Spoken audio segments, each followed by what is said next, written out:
No way. 샵 16. Are there really only two churches? 정말로 두 교회만 존재하는가? Post contributed by Scripture Central. 그가 또 내게 이르기를 보라 단지 두 개의 교회가 있을 따름이니 하나는 하나님의 어린 양의 교회요 다른 하나는 악마의 교회라. 그런즉 하나님의 어린 양의 교회에 속하지 아니하는 자는 가증한 것들의 어미인 저 큰 교회에 속한 것이니 이는 온 땅의 창년이라 하더라. 이파이전서 14장 10절.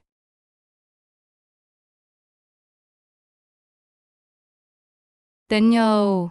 이파이 선지자가 본 광대한 시연의 마지막 부분에서 그분을 인도하시던 천사는 오직 두 교회만이 존재하나니라고 알려주었습니다. 곧 하나님의 어린 양의 교회와 사탄의 교회입니다. 이파이는 모든 사람들이 이 둘 중 하나에 속한다고 들었으며 그러므로 누구든지 하나님의 어린 양의 교회에 속하지 아니한 자는 곧 가증함의 어미인 그 큰 교회에 속하느니라. 이파이전서 14장 10절라고 하였습니다. 이파이가 말씀하신 이 두 교회 개념은 이하이가 설교하신 모든 것에는 상대가 있음이라는 교릿 이파이후서 2장 11절, 26, 27절 참조, 그리고 몰몬경의 여러 다른 구절들에서도 발견됩니다. 오늘날 조셉 스미스 선지자 시대와 마찬가지로 세상에는 수많은 교회와 종교가 존재합니다. 사람들은 종교뿐 아니라 삶의 모든 측면에서 방대한 선택지들 속에 압도되는 듯한 느낌을 받을 때가 많습니다. 그러나 고대 유대, 기독교 사상에서는 단지 두 길만이 존재하였으며 이파이가 말씀하신 두 교회는 그러한 이중적 구도를 상징적으로 나타낸 것입니다. 휴 니블리 박사는 이렇게 썼습니다. 이 논리에 따르면 세상에는 결코 두 교회 외에 다른 교회가 없으며 사실 이파이가 하신 유명한 이 언급은 이파이전서 14장 10절 여러 교회들 중 특정 교회를 정죄하는 말씀이기보다는 오히려 일반적 원리를 선언하신 말씀으로 읽혀집니다. 몰몬경 학자인 브렌트 A. 가드너 박사도 다음과 같이 설명하였습니다. 두 길은 곧 생명의 길과 사망의 길을 의미합니다. 그 사이에 제3의 길은 존재하지 않습니다. 사람은 생명 혹은 죽음을 선택하게 되어 있습니다. 이 진리는 선지자 리아이가 가장 강력하게 선포하였습니다. 그리고 메시아는 사람의 자녀들을 타락에서 구속하시고자 때가 찰 때 오시느니라. 또 그들은 타락에서 구속되었으므로 선악을 분별하며 영원히 자유롭게 되었나니 하나님께서 주신 계명에 따라 저 큰 마지막 날에 있을 율법의 형벌에 의한 것을 제외하고는 스스로 행하며 행함을 받지 아니하게 되었느니라. 그러한즉 육체로 말할진대 사람은 자유로우며 사람에게 마땅한 것은 모두 그들에게 주어졌느니라. 또 그들은 자유로이 만인의 크신 중보자를 통하여 자유와 영생을 택하거나 그렇지 아니하면 악마의 사로잡음과 능력에 따라 사로잡힘과 죽음을 택할 수도 있나니 이는 그가 만인을 자기처럼 비참하게 되게 하려 함이라. 이파이후서 2장 26, 27절. 이 교리는 이파이가 두 교회에 대해 언급하시기 몇 구절 전인 이파이전서 14장 7절에서도 분명하게 진술되어 있습니다. 몰몬경이 계시한 이 세상의 근본적인 이중성은 서구 사상에서는 일반적이지 않지만 고대 이스라엘 문헌에서는 깊이 뿌리내린 전통입니다. 리아이와 동시대를 살았던 선지자 예레미야도 다음과 같이 전했습니다. 주께서 이같이 말씀하시되 보라 내가 너희 앞에 생명의 길과 사망의 길을 두었노라. 예레미야 21장 8절. 시편 1편은 다음과 같이 선언합니다.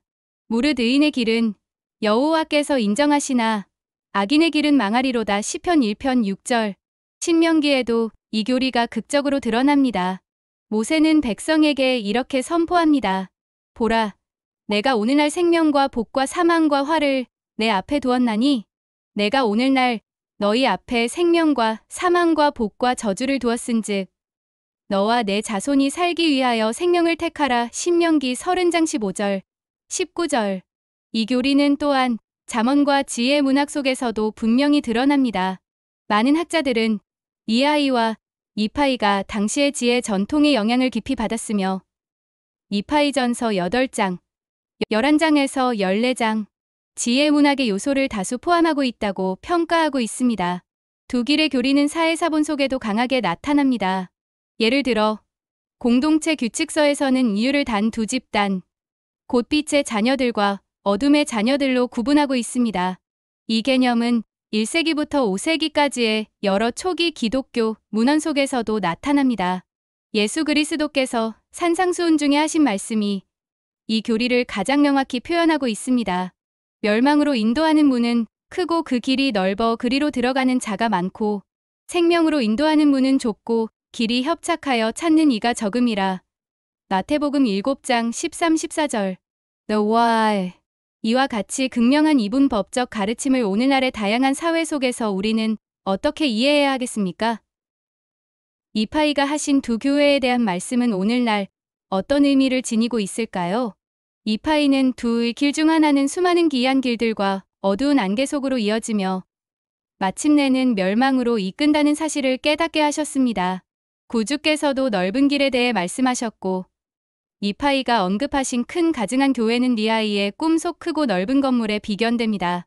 이 넓은 길과 넓은 건물은 여러 복도를 돌아다니는 다양한 길들을 허용하는 듯하지만 결국에는 동일한 어둠의 종착지로 인도합니다. 그래서 리아이의 꿈속에는 좁고 협착한 길이 하나 등장하고 그와는 대조적으로 금지된 여러 길들이 나타납니다. 이파이전서 8장 20절, 23절, 28절. 이파이는 모든 이들이 이 세상의 수많은 선택지와 길들을 인식하기를 바라셨지만 하나님의 구원 계획의 관점에서 보면 이 세상은 빛과 어둠, 뜨거움과 차가움, 젖음과 마름, 무생물과 생물, 남성과 여성, 순종과 불순종, 죄와 의 등 대조적인 요소들로 구성되어 있습니다. 리아이가 설명하였듯이 모든 것에는 반대되는 것이 있나니 이파이후서 2장 11절. 이것은 인류가 선을 택하고 악을 거절하며 기쁨을 택하고 고통을 피하며 부패와 사망이 아닌 영생과 불멸을 선택할 수 있도록 해주는 조건입니다. 이로써 모든 이들은 결국 그리스도를 선택할 것인지 사탄을 선택할 것인지의 본질적 결정을 마주하게 됩니다. 마지막에는 결국 두 가지 선택만이 존재합니다. 예언자적 세계관, 곧 종말론적 시각은 이 세상을 마지막 심판의 실제에서 바라보며 그 메시지를 이 극명한 이분법 안에서 긴박하게 외칩니다. 그것은 사람들을 철저히 진리의 길, 즉 생명과 하나님의 사랑으로 이끄는 길로 부르기 위함입니다.